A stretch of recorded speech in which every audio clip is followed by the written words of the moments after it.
She likes to be on the trampoline. If there's something going on in town, we have to go, so we're always searching for things to do.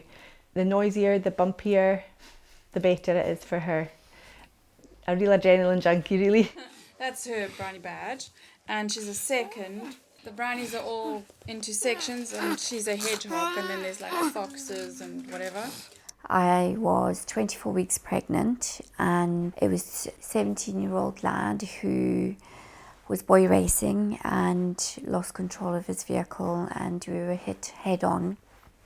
My arms were about the only things that weren't broken or injured, and Zoe's, she was head down, so my pelvis was also broken, and which then included her head herself.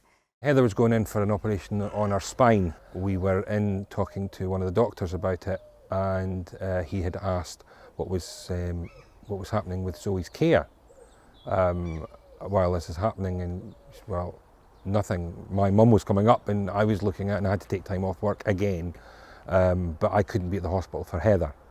And he says, "You've got no care coming in." I said, "No." So then at that point, social workers were involved, and the expression was, we slipped through the gap. We didn't know who was coming in the door. There were several ladies that were quite inappropriate. You know, we were needing help to look after a 13-month-old. These ladies were used to looking after kind of geriatric care, and they didn't know what to do, and they would get quite frustrated and say things that were kind of inappropriate to our child. Hi!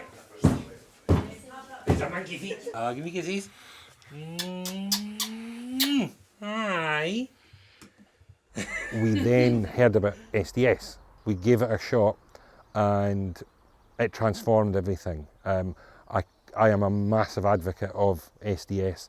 I think it's really important that you're able to employ the personal assistance that you need, that's suitable for you. Going to have some yogurt with honey today, Zoe. Are you ready? No problem.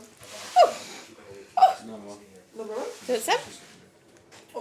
When somebody can't speak to you, it's if they can't tell you what's wrong, that can be really hard, because you know they're sore or they're hurting or they're upset, and it's to try work out what causes that.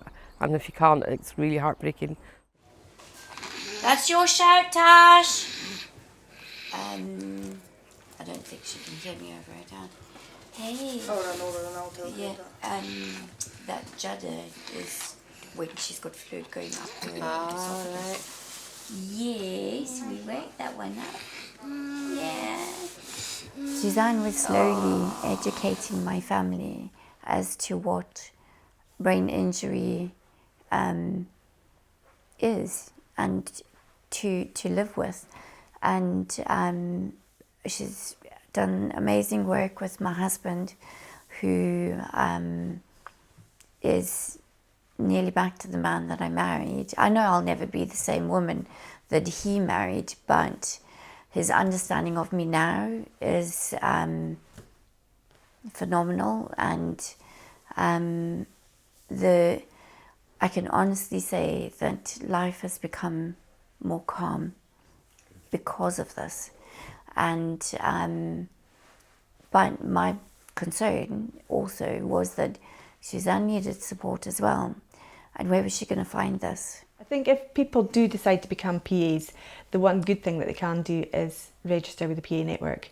I attended a meeting last year, and I took Heather along with me. My focus was to find out what was going on. Where could we go for support? Where could we go for training?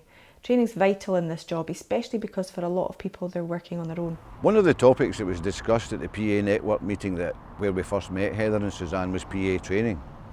Now, because we could provide the paediatric first aid training that Heather was looking for, this has led to her team now being much better qualified and more confident to help support herself and her daughter Zoe.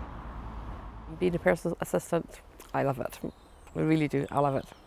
I think it's a brilliant thing to go in. You learn so much, you get so much from that person, the fact that you're helping someone else. It's great, I just really love it.